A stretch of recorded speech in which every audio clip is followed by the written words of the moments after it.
I just wanted to talk about some of the uh, fairly new trends that they have in IT when you go for an interview. So one of these newer trends, well, it's not that new, it's been going for a while now, is to give you a coding test. So my wife is an accountant, well, an accounts administrator. So of all the jobs she's applied for, she's never had to do a test. And almost no professions that I can think of require you to do a test. Coding seems to be one of the few professions where they judge your entire worth on their tests that they set up for you. So I got a problem with that. So I think the test is quite a useless measure of someone's worth. And I'm going to give you the reasons why I think that. Number one, if you do the test remotely, it's very easy to go get your friend to do it who's a coding expert. So this is one of the reasons why, I've come across, I'm sure a lot of you have as well, come across co-workers who are absolutely abysmal in their skills, and somehow they seem to get these jobs and pass the coding tests. It's most likely because they didn't do the test, they had their friend do it. So that's one thing. Point two is the coding test doesn't test your motivation.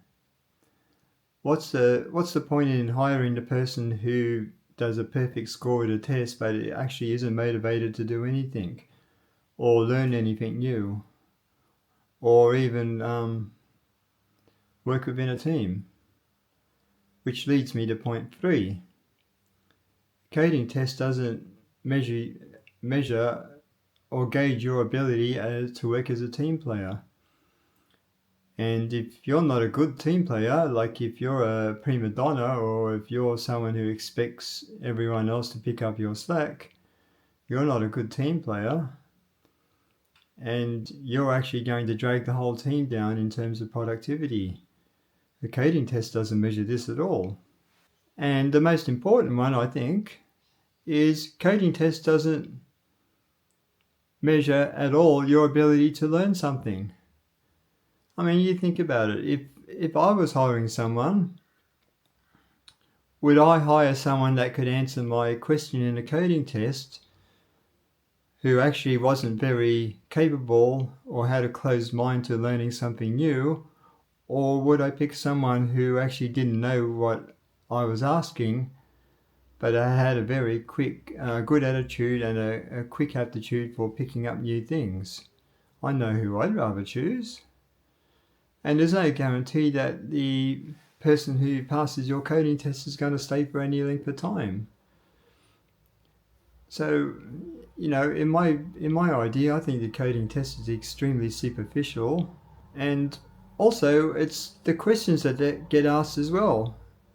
Some of the tests can be quite good. They really do check someone's understanding of code.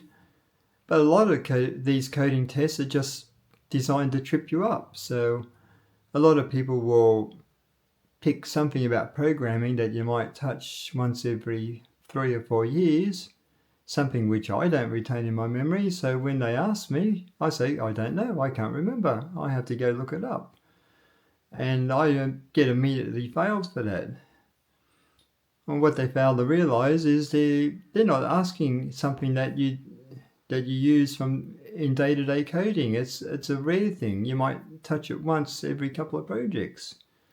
I mean, that's not realistic. That's just feeding the ego of a person who designed the test, thinking, ha ha ha, I tricked that guy, he couldn't answer it, he must be dumb.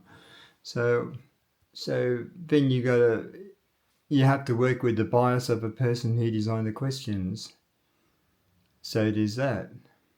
And also when it comes to being an older person, because my memory is not the same as it was when I was a 25-year-old, then my recall is not as good. I mean, my research skills are probably better than they were then, but not my immediate recall. So the tests favour someone who's got immediate recall and it's detrimental to someone who hasn't got immediate recall.